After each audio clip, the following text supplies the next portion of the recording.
Hello प्यारे बच्चों, स्वागत है आप सबका हमारे इस YouTube चैनल पर। आज हम देखने वाले हैं कि अवतल दर्पण के द्वारा प्रतिबिंब किस प्रकार से बनता है।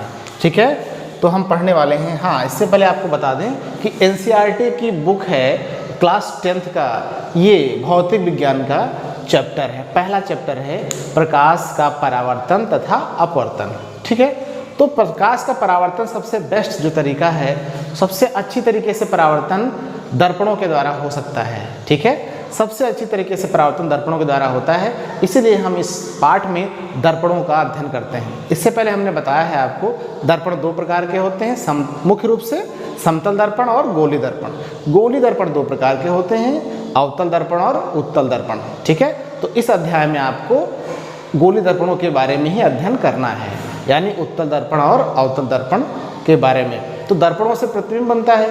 प्रतिबिंब कैसे बनेगा?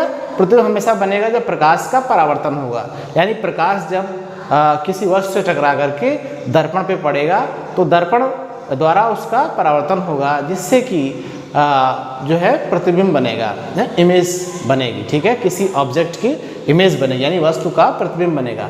वस्तु को इस किताब में बिंब भी कहा जाता है, वस्तु को कहा जाता है बिंब। तो हम इस वीडियो में पढ़ने वाले हैं कि अवतल दर्पण के द्वारा प्रतिबिंब का बनना। अवतल दर्पण के द्वारा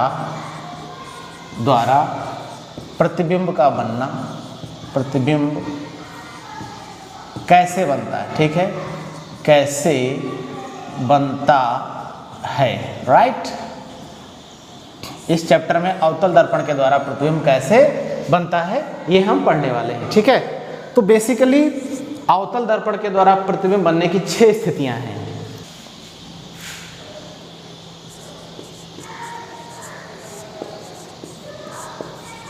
वस्तु की स्थिति, दूसरा है प्रतिबिंब की स्थिति, प्रतिबिंब की स्थिति, तीसरा है प्रतिबिंब की प्रकृति, प्रतिबिंब की प्रकृति, और चौथा हम बनाएंगे यहाँ पे किरण आरेख। क्या बनाएंगे? किरण आरेख बनाएंगे, राइट।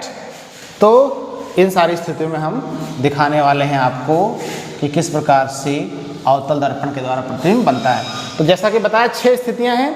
6 स्थितियों में पहली स्थिति है, यानी वस्तु कहाँ पर है? अनंत पर है। पहली स्थिति में वस्तु कहाँ पर है? अनंत, यानी वस्तु की स्थिति क्या है? वस्तु है अनंत पर, यानी दर्पण से वस्तु कितनी दूरी पे है? अनंत दूरी पे रखी हुई है, जिसका कि प्रतिबिंब अवतल दर्पण के द्वारा बनाया जाएगा। कहाँ पे बनाया जाएगा? उसके फोकस बिंदु पे। कहाँ पर? फोकस बिंदु पर। ठीक है, प्रकृति कैसी होगी, यानी प्रतिबिंब कैसा बनेगा? तो प्रतिबिंब बनेगा उल्टा। ठीक है, बहुत छोटा, बहुत छोटा और वास्तविक। ठीक है, आपको पता होना चाहिए कि प्रतिबिंब 2 प्रकार के होते हैं, आभासी और वास्तविक। यदि परावर्तन के पश्चात सभी किरणें वास्तव में पुनः फिर एक दूसरे से मिल रही हैं तो वहाँ पे वास्तविक प्रतिबिंब बनता है, और यदि मिलने का आभास हो तो वहाँ पे आभासी प्रतिबिंब बनता है। देखिए, इसका चित्र बनाएंगे हम, इसको किरण आरेख कहेंगे। तो ये आपका है, ये है अवतल दर्पण। ठीक है, ये अवतल दर्पण है, मतलब अवतल दर्पण का जो धंसा हुआ सिरा है वो चिकना होता है और इस तरह पॉलिश होती है। ठीक है, तो उभरा हुआ जो पृष्ठ होता है, सरफेस, वो पॉलिशदार होता है। ठीक है, और जो धंसा हुआ सरफेस है वो चिकना होता है। अब ये इसका मुख्य अक्ष है। ठीक है, मुख्य अक्ष पर P ध्रुव होगा, C होगा वक्रता केंद्र, और F होगा फोकस बिंदु। ठीक है, तो यहाँ से कोई वस्तु अनंत पर है, अनंत दूरी पर है। ये A B कोई वस्तु है जो कि दर्पण से कितनी दूरी पे है? अनंत पे है। दर्पण से कितनी दूरी पे है? अनंत पे रखी हुई है। तो यहाँ से किरणें हमेशा समांतर चलेंगी, मुख्य अक्ष के समांतर चलेंगी। तो ये समांतर गई और दर्पण से टकराई तो फोकस बिंदु से होके वापस चली जाएगी। कहाँ से होके वापस जाएगी? फोकस बिंदु से होके जाएगी। और दूसरी किरण ये चली, ये भी कहाँ से होके जाएगी, परावर्तन के पश्चात ये भी फोकस बिंदु से होकर के वापस चली जाएगी। अब हम देख रहे हैं परावर्तन वाली जो किरणें हैं ये आपस में इस बिंदु पे मिल रही हैं, तो यहीं पर इस वस्तु का प्रतिबिंब बन जाएगा, यानी इस बिंब का प्रतिबिंब बन जाएगा। वस्तु को बिंब कहते हैं, राइट। तो यहाँ पे प्रतिबिंब बनेगा और बहुत छोटा होगा, बिंदु के आकार का होगा और उल्टा होगा और वास्तविक होगा, ठीक है।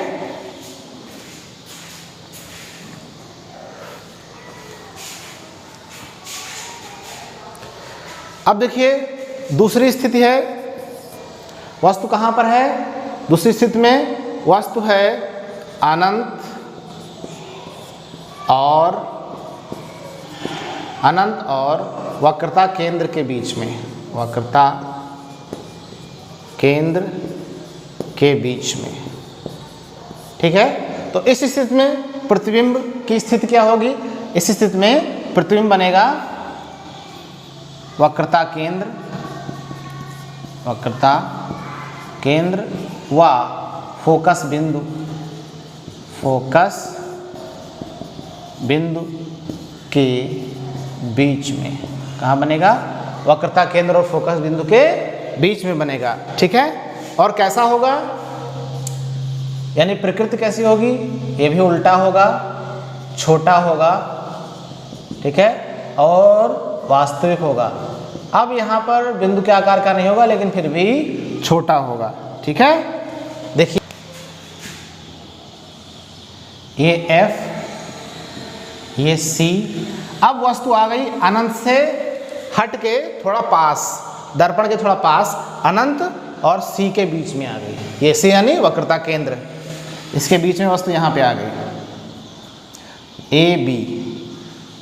तो इसका प्रतिबिंब कैसे बनेगा, एक किरण हेड से चलेगी समांतर मुख्य अक्ष के, तो वह फोकस बिंदु से होके वापस चली जाएगी, ठीक है। इस तरह से गई और दर्पण से टकराई, परावर्तित हुई और फोकस बिंदु से वापस होती हुई चली गई, ठीक है। अगला देखिए, एक किरण इस प्रकार से आई और फोकस बिंदु से होके आई, तो फोकस बिंदु से होकर के जो भी किरणें आती हैं और दर्पण से टकराती हैं, हमने पहले बताया है आपको, दर्पण से टकराती हैं तो टकराने के बाद यानी परावर्तन के बाद वह मुख्य अक्ष से समांतर होके लौट जाती हैं, ऐसे, ठीक है। तो ये दोनों परावर्तित हुई वाली किरणें, ये वाली और ये वाली कहाँ काट रही हैं, दूसरे को यहाँ काट रही हैं, तो यहीं पर प्रतिबिंब बन जाएगा A' B'। ये क्या है, प्रतिबिंब, ठीक है। ये है वस्तु यानी बिंब, ये क्या है, बिंब, ठीक है।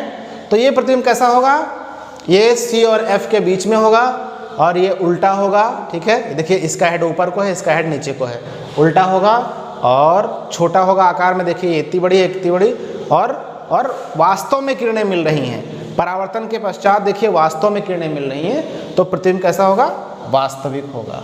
तीसरी स्थिति है, वस्तु की स्थिति कहाँ पर है, वक्रता केंद्र पर, वक्रता केंद्र पर प्रतिबिंब वस्तु रखी हुई है, तो इसका प्रतिबिंब भी कहाँ बनेगा, वक्रता केंद्र पर ही बनेगा, वक्रता केंद्र पर ही बनेगा। कहाँ बनेगा, वक्रता केंद्र पर बनेगा। कैसा होगा, उल्टा होगा, अब हो जाएगा बराबर, लंबाई में बराबर हो जाएगा और वास्तविक होगा। और कैसा होगा, वास्तविक होगा, ठीक है। F C। अब वस्तु कहाँ पे रखी है, C पे, AB वस्तु है, C पे रखी हुई है। एक किरण ऐसे गई, समांतर गई तो फोकस बिंदु से होके वापस आ गई, ठीक है। दूसरी किरण भी कहाँ से गई, फोकस बिंदु से गई, तो ये कैसे वापस आएगी, ये इसके समांतर वापस आ जाएगी, ठीक है। ये मुख्य अक्ष से समांतर वापस आ जाएगी, ठीक है।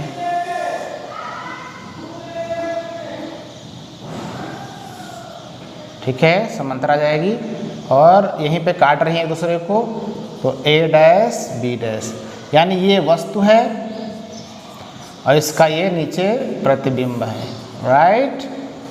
यानी जब अवतल दर्पण के सामने वस्तु वक्रता केंद्र यानी सी पे रखी होगी, सेंटर पे रखी होगी ये वस्तु, तो इसका प्रतिबिंब भी सी पर ही बनेगा और उल्टा बनेगा और बराबर बनेगा और वास्तव में मिल रही है तो वास्तविक बनेगा। ठीक है। अगली स्थिति है नंबर 4।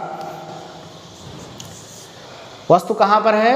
वस्तु है वक्रता केंद्र, वक्रता केंद्र व फोकस बिंदु, फोकस बिंदु के बीच, वक्रता केंद्र और फोकस बिंदु के बीच वस्तु है। तो इसका प्रतिबिंब देखिए कहाँ बनेगा, इसका प्रतिबिंब बनेगा वक्रता केंद्र, प्रतिबिंब और दूर चला जाएगा, केंद्र तथा अनंत के बीच में। कहाँ बनेगा? वक्रता केंद्र तथा अनंत के बीच में। कैसा होगा? उल्टा होगा। अब बड़ा हो जाएगा, आकार में कैसा होगा? बड़ा हो जाएगा और वास्तविक होगा। और कैसा होगा? वास्तविक होगा। ठीक है। चित्र कुछ इस प्रकार रहेगा।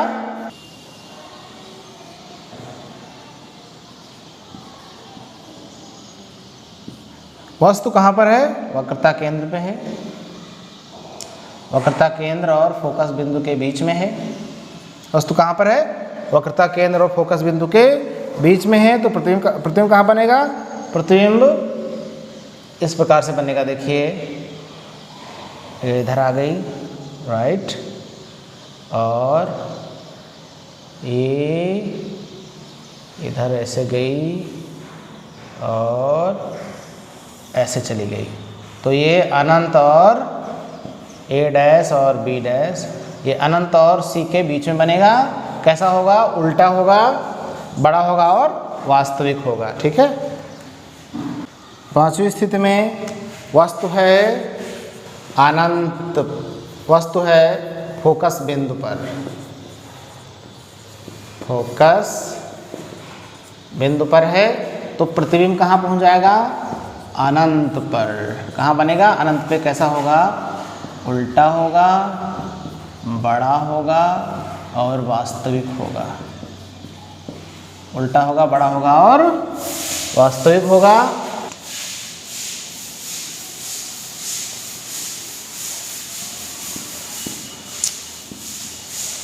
अब वस्तु कहाँ पर है? वस्तु है फोकस बिंदु पर। कहाँ पर है? फोकस बिंदु पर है। ए बी वस्तु है। एक किरण समांतर गई तो वो फोकस बिंदु से होके चली गई वापस, और एक इसके 90 अंश पे गई दर्पण के, तो ये 90 अंश पे गई तो वापस उसी पैरों पे वापस आ जाएगी और सी से होके चली जाएगी। सी से होके चली जाएगी। तो अब ये किरणें दोनों कहाँ मिलेंगी? अनंत पे मिलेंगी। कहाँ मिलेंगी? अनंत पर मिलेंगी। तो यहीं पे अनंत पर ही इसका प्रतिबिंब बन जाएगा। कैसा होगा? उल्टा होगा, बड़ा होगा और वास्तविक होगा। 6ठी स्थिति इंपॉर्टेंट है। वस्तु कहाँ पर है? फोकस बिंदु, फोकस बिंदु व दर्पण के बीच, दर्पण के बीच है। तो प्रतिबिंब बनेगा दर्पण के दूसरी ओर, दर्पण के दूसरी तरफ। कैसा बनेगा? सीधा होगा, राइट, और बड़ा होगा और आभासी होगा। ये स्थिति इंपॉर्टेंट है। ठीक है। यहाँ से क्वेश्चन 2 या 4 नंबर में जरूर आएगा, इसलिए आप इस सबको तैयार कर लीजिए। सारी की सारी स्थितियाँ, कैसे क्या बनता है, कैसे किरण आरेख बनाया जाएगा, सारा कुछ आप लोग तैयार कर लीजिए। ये हमारा दर्पण है, ये अवतल दर्पण है, ये मुख्य अक्ष है। तो अब वस्तु कहाँ रखी हुई है? वस्तु रखी हुई है C और F के बीच में, C और F के बीच में। तो एक किरण ऐसे, ये है A B, एक किरण ऐसे गई और ऐसे वापस आ गई, ये गई और ये परावर्तन के बाद वापस आ गई। दूसरी किरण यूँ गई, 90 अंश पे टकराई और फिर उसी मार्ग में वापस आ गई और सी से होके चली गई। ठीक है, कहाँ से होके चली गई? सी से होके चली गई। ठीक है, सी से होके चली गई। कहाँ से होके चली गई बेटा? सी से होके चली गई। ये इस प्रकार से इन दोनों रेखाओं को आगे बढ़ाते हैं, आगे बढ़ाते हैं ऐसे। ये दोनों काल्पनिक रेखाएं हैं, ये दोनों काटेंगी काल्पनिक रूप से, ये काल्पनिक रेखाएं हैं तो यहाँ पे काट रही हैं। यहीं पे प्रतिबिंब बनेगा ए डैश बी डैश। ठीक है, दर्पण के दूसरी ओर बनेगा और यहाँ से देखने पे ऐसा लग रहा है कि ये दोनों किरणें एक दूसरे को यहाँ पे काटेंगी आभासी रूप में। तो काटने या मिलने का आभास हो रहा है, इसलिए कैसा प्रतिबिंब होगा? प्रतिबिंब होगा आभासी। और वस्तु इतनी बड़ी है, प्रतिबिंब इतना बड़ा है तो बनेगा बड़ा और सीधा होगा। वस्तु का हेड ये है, प्रतिबिंब का हेड भी ऊपर को है तो सीधा बनेगा। ठीक है, तो ये 6 स्थितियां हैं अवतल दर्पण में प्रतिबिंब के बनने की। उम्मीद है आपको समझ में आया होगा और इसको आप देख लीजिए, समझ लीजिए, इम्पॉर्टेंट है एग्जामिनेशन के लिए। तो वीडियो देखने के लिए बहुत बहुत धन्यवाद।